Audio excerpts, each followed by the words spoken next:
تعویذ کے اندر لکھی چیزیں انسانی زبان نہیں لگتی تھی، مگر الفاظ اتنے خراش دار تھے کہ کاغذ خود ہی جلتا محسوس ہو رہا تھا۔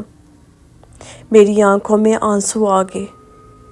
کوئی ہماری امی پر کالا جادو کر رہا تھا، مگر کون؟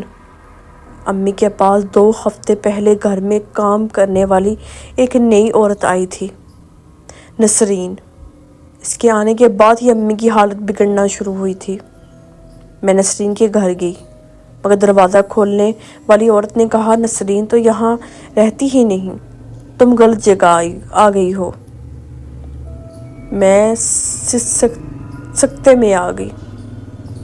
وہ عورت تو 2 ہفتے روز ہمارے گھر آتی رہی، پھر وہ کون تھی؟ ایک رات امی پھر چیخیں مارنے لگی۔ میں بھاگ کر گئی۔ اس بار وہ کمرے کے بیچوں بیچ زمین پر بیٹھی تھی، بال پورے چہرے پر پھیلے ہوئے، اور دونوں ہاتھوں سے اپنی گردن دبا رہی تھی۔ میں نے کہا، امی چھوڑیں۔ انہوں نے میرے ہاتھ جھٹکا دیے۔ پھر اچانک ایک عجیب سی گڑگڑاہٹ ان کے سینے میں نکلی۔ وہ اندر آ رہا ہے، آج وہ باہر نہیں رہے گا۔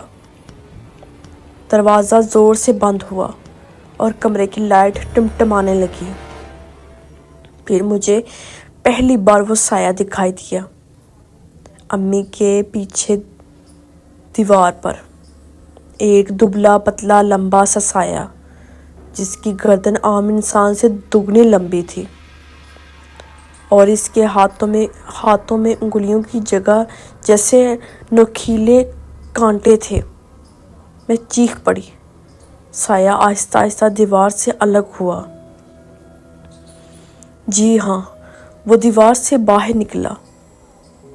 میں پیچھے کی طرف بھاگی، مگر دروازہ بند ہو چکا تھا۔ امی بے ہوش گری ہوئی تھی، اور وہ سایہ میری طرف بڑھ رہا تھا۔ اس کی حرکت انسان جیسی نہیں تھی، ویسے چل رہا تھا جیسے اس کی ہڈیاں الٹی جڑی ہوں۔ اس کا چہرہ نظر نہیں آ رہا تھا، مگر اس کے اندر سے آنے والی سانس گرجدار بھاری جیسے کوئی بھوکا جانور ہو۔ میں نے آنکھیں بند کر لی۔ مجھے لگا بس آج میرا آخری دن ہے، مگر اچانک سایہ رک گیا اور عجیب سی آواز میں بولا، وہ اب ہماری ہے، تم نہیں روک سکتی۔ پھر وہ اچانک غائب ہو گیا۔ امی زمین پر بے ہوش پڑی تھی، ان کی نبض بہت کمزور تھی۔ میں نے فوراً انہیں ہاسپٹل پہنچایا۔ ڈاکٹروں نے کہا، امی بالکل ٹھیک ہیں، کوئی مسئلہ نہیں۔ مجھے لگا شاید میں پاگل ہو رہی ہوں، مگر جب ڈاکٹر کمرے سے نکلے، امی نے میری طرف دیکھ کر مسکرا دیا۔ امی کی مسکراہٹ انسان جیسی نہیں تھی۔ ہانیہ، میں اب کبھی اکیلی نہیں ہوں، انہوں نے سرد آواز میں کہا۔ وہ دوبارہ وہی امی نہیں تھی۔ میں نے آخرکار ایک عالم سے رابطہ کیا جن کا نام بابا سلیم تھا۔ انہوں نے کہا، یہ کوئی عام جادو نہیں، یہ سایہ بندش ہے۔ اس میں کسی انسان کی روح نہیں بلکہ سایوں کا حصہ باندھا جاتا ہے۔ یہ اتنا خطرناک ہے کہ اگر تم نے غلط قدم اٹھایا تو تمہاری ماں ہمیشہ کے لیے وہ نہیں رہیں گی جو تھی۔ میں رو پڑی۔ بابا، میں اپنی ماں کو واپس چاہتی ہوں۔ انہوں نے ایک کاغذ دیا اور کہا، آج رات ٹھیک 3 بجے تمہیں اس کاغذ کو اس کمرے میں پڑھنا ہے جہاں سایہ پہلی بار آیا تھا۔ لیکن یاد رکھو، سایہ تمہیں روکے گا۔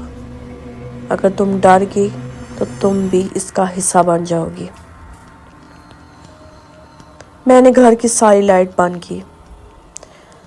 امی اپنے کمرے میں تھی، مگر ان کی چیخیں دور تک سنائی دے رہی تھی۔ ہانیہ، مت آنا، وہ یہیں ہے، وہ تمہیں لے جائے گا۔ میری ٹانگیں کانپ رہی تھی۔ مگر میں نے کمرے میں قدم رکھا۔ ٹھیک 3 بجے کمرہ خود بخود بند ہو گیا۔ اندھیرے میں وہی گرجدار سانس واپس آئی اور پھر دیواروں پر وہی سایہ نمودار ہوا۔ میں نے کپکپاتی آواز میں وہ کاغذ پڑھنا شروع کیا۔ سایہ تڑپنے لگا، اس کی آواز گونجنے لگی، بس کرو، یہ بندش ٹوٹے گی تو وہ مر جائے گی، تمہاری ماں مر جائے گی۔ میں رکی نہیں۔ سایہ چیختا گیا، امی چیختی گئی، پورا گھر ہلنے لگا۔ آخری الفاظ پڑھتے ہی ایک زبردست دھماکہ ہوا اور میں بے ہوش ہو گئی۔ جب میری آنکھ کھلی میں ہاسپٹل میں تھی۔ میرے برابر میں امی لیٹی تھی۔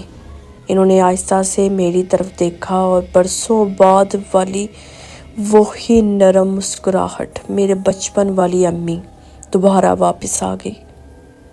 میں رو پڑی۔ امی آپ ٹھیک ہے نا؟ انہوں نے آہستہ سے کہا، ہانیہ وہ چلا تو گیا ہے لیکن کیا امی؟ امی نے آہستہ سے اپنے ہاتھوں کی پشت دکھائی۔ ان کے ہاتھوں پر جلنے کا ایک کالا نشان تھا، بالکل اسی سائے کی شکل میں۔ وہ کہہ کر گیا ہے، وہ واپس آئے گا، امی نے دھیمی آواز میں کہا، اور اگلی بار وہ مجھے نہیں تمہیں چاہے گا۔ سو آئی ہوپ آپ کو میری آج کی سٹوری بہت اچھی لگی ہوگی۔ سو اگر میری آپ کو سٹوری اچھی لگی ہو تو پلیز پلیز پلیز میرے چینل کو سبسکرائب کریں اور میری ویڈیو اپنے دوستوں سے شیئر کریں، کیونکہ مجھے آپ لوگوں کی سپورٹ کی بہت زیادہ ضرورت ہے۔ انشاءاللہ ایسی زبردست ہارر سٹوری کے ساتھ دوبارہ حاضر ہوں گی۔ اپنی ڈھیر ساری دعاؤں میں مجھے یاد رکھیے گا۔ اللہ حافظ۔